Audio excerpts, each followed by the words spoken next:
Hey guys, what's up? This is Insanity. Got a gameplay of Black Ops 3 on PC. I have finally obtained all the black market weapons, including the newly added AK-74U SMG, which I know some gun purists are going to snark that the 74U is a carbine, not an SMG, you numbskull. But I'm going to call it an SMG for consistency's sake. And the M191 pistol as well. I still had the contract active where winning 100 games gets you a free ranged weapon bribe and a free melee weapon bribe and 10 rare supply drops. I was just missing 21 more wins. It's a good thing I stalled on a contract for a while, as I was able to grab the ballistic knife, which was in fact considered an epic ranged weapon instead of a legendary melee weapon, before snagging the M4U due to RNGs. And that just left the M1911 pistol, which was a freebie out of the ranged weapon bribe. I was also able to grab the mannequin arm melee weapon from RNGs, so I didn't need to use my melee weapon bribe reward for it, leaving it open to be usable later on in case Treyarch's still adding more weapons to the black market. I imagine this would probably be the last update for new weapons though, considering that Zombie Chronicles at least gave them an excuse for adding more stuff. But seeing how Treyarch won't be working on this year's Call of Duty due to Sledgehammer games, the possibility of adding more stuff is still not out of the question. Also including an update are zombies-based camos, including a new In the Void camo, which is based on the visual effect when the Pack-a-Punch machine upgrades their gun in zombies. And all the other camos are direct lifts of the Pack-a-Punch camos normally exclusive to zombies mode only. I like all the added camos, but the new In the Void camo is pretty cool. It's a great substitute for a Dark Matter camo if you don't have it, and it also looks roughly similar to Dark Matter 2, but too bad it's only time limited. Fortunately, RNGs gave me a miracle when I managed to snag In the Void after my third rare supply drop opening on PC when I went to use up all the keys I saved. The previous time limited camos took much longer to grab, and I don't think they look good in the first place. But this camo is totally worth going for. Especially for weapons I have no intentions of getting camos on for the sake of getting Dark Matter. I mean, I sure as hell am not going for Dark Matter on console, so this is the perfect consolation prize. I missed the other time limited camos on console, but this one I did not want to miss out on. PC, of course, is a different story. I practically have all the relevant stuff for the black market that I want, both weapons and camos, so I can just hoard keys for a time being. Though it was only after looking at the Void camo that I thought to jump onto PS4 to grab it on console right away. And thankfully RNGs was just as kind to me on console as it was on PC.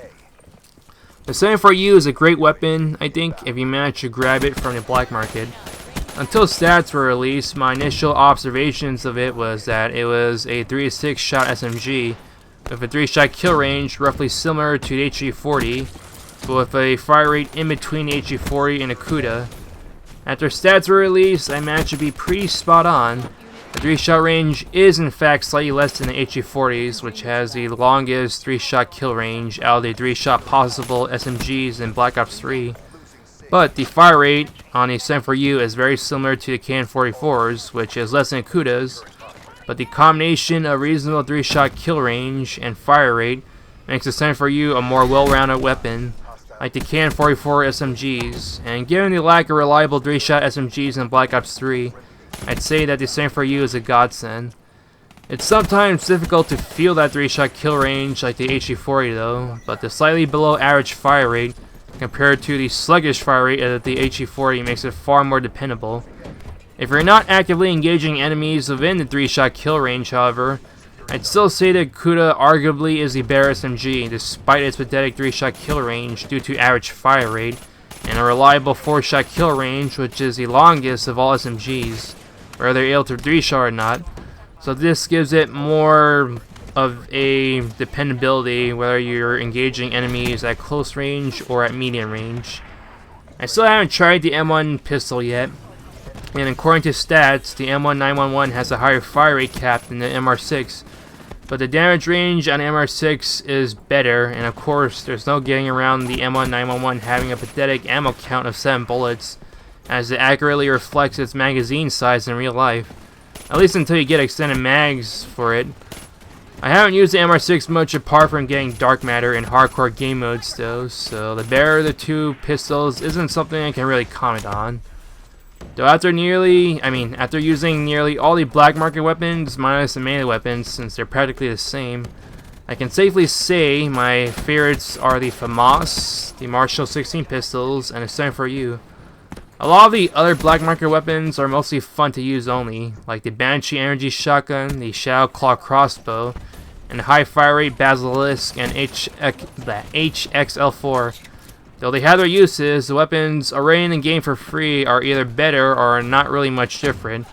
And this should always be the case since DLC weapons are usually just spins of weapons that currently exist in the game or are purely unconventional. If Treyarch were to continue adding new weapons to the game, the only additions I'd like to see would be a 2-shot capable revolver pistol and a sniper pistol. If there's anything I like in Infinite Warfare, a game I enjoy less than Black Ops 3, it's that they have the widest selection of pistols to offer, from full auto to semi-auto, to a revolver, to a 3-round burst, to a shotgun pistol, and then a sniper pistol. 3 of those types exist only in variants of certain pistols, but at least there's a big variety and it makes the secondary weapon selection more interesting. Advanced Warfare is also pretty close, they're just missing a proper revolver, which may be partially redundant as their 2 semi-auto pistols have standard 2-shot capabilities.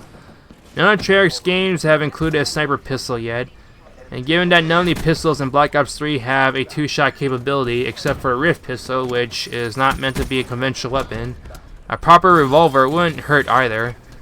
Though a lot of the non-melee weapons added to the game recently have primarily been classic weapons, so perhaps if they do continue adding stuff, expecting completely new weapons might be getting my hopes up.